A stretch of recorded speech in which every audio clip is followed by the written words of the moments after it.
Hello and welcome to our daily wrap on day 10 of the Betfred World Snooker Championship. We're here in Sheffield. Of course, it's very, very quiet, but I've got one of the snooker journalists alongside me, Hector Nunns.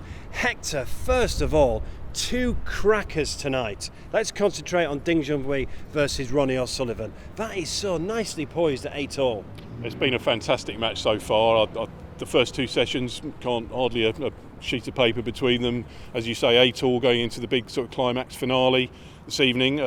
Listen, Ronnie O'Sullivan, 5-time world champion, biggest box office star certainly on this side of the planet, and Ding Junhui, the biggest box office star over in Asia and China. So Ding's never won it before. You have to say he's got a chance this year. He's played really well in this match so far. Ronnie O'Sullivan not quite at the brilliant best we saw in that first round match when he won in record time.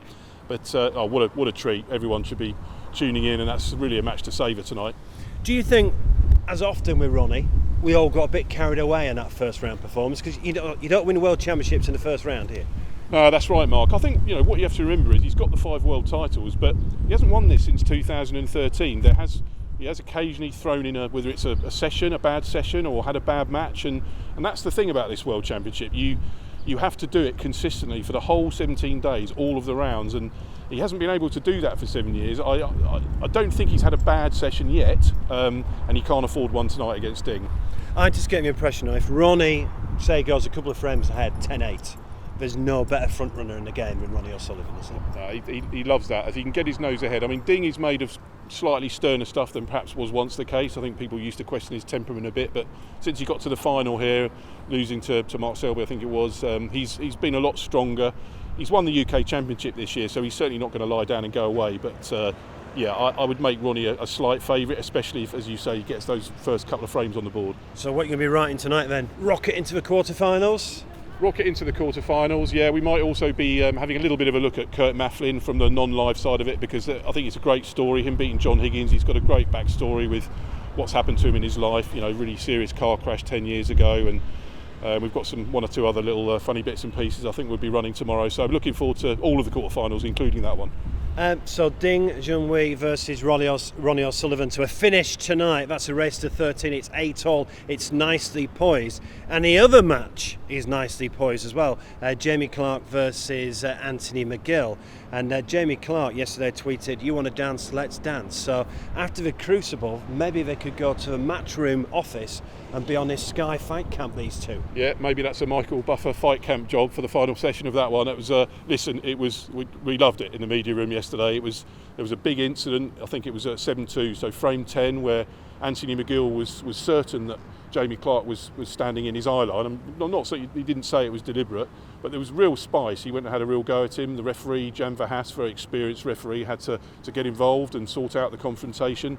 They were still chirping away at each other at the end of the frame, and again after the session finished. So that one stands at 8-7. Jamie Clarke, after that tweet, he hasn't won a frame since then. It's gone from 8-2 to 8-7. So the incident has fired up McGill a lot more than it's done Jamie Clarke any favours. And how do you see, someone who's covered snooker for years, how do you see the incident? Just one of those things, or? If you look at social media, they're pretty split. A lot of people think that Anthony McGill was quite within his rights. One or two people say that perhaps it was a little bit of aggressive, sort of walking the length of the table to confront Jamie Clarke in the corner, and he should have done it via the ref. But I think overall, even if it's not deliberate, the sort of getting even accidentally in the player's eye line, there's perhaps creeping slightly more into the game, and so I can understand why he raised it. Possibly he should have done it a bit more via the referee. So it's nicely poised. Anthony McGill obviously won those frames after the incident. Who's going to land the knockout blow tonight then, Hector? Who's going to get in the quarterfinals? Well, I think we'll see. I think having come back from 8-2 down, the more experienced player Anthony McGill, who we know has been to the quarterfinals here before, I can see him now winning that match. Jamie Clarke's going to have to show a lot of character to survive that one, and I would just go for Ronnie O'Sullivan in the other one, and whoever wins that gets to face Mark Williams in what will be another great match in the quarters. Just before we finish, just want to ask a couple of questions. Obviously, everyone knows what's going on at the moment. First of all, World Snooker need a massive pat on the back, and the Crucible and Sheffield Council and the players for getting this event on during this global pandemic. I couldn't agree more, Mark. I think it was an enormous logistical event. I mean, they were literally in talks with the government, as you know, for sort of weeks, months even, to get this event on.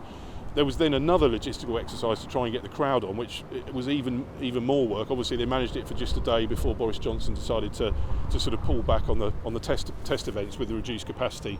So it's been we're standing here, having had the second COVID test that all players and everybody working here has to have to be here for the rest of the tournament. So 6 a.m. tomorrow, there'll be some people, including 1 or 2 players, sweating on that, although everyone's passed them so far.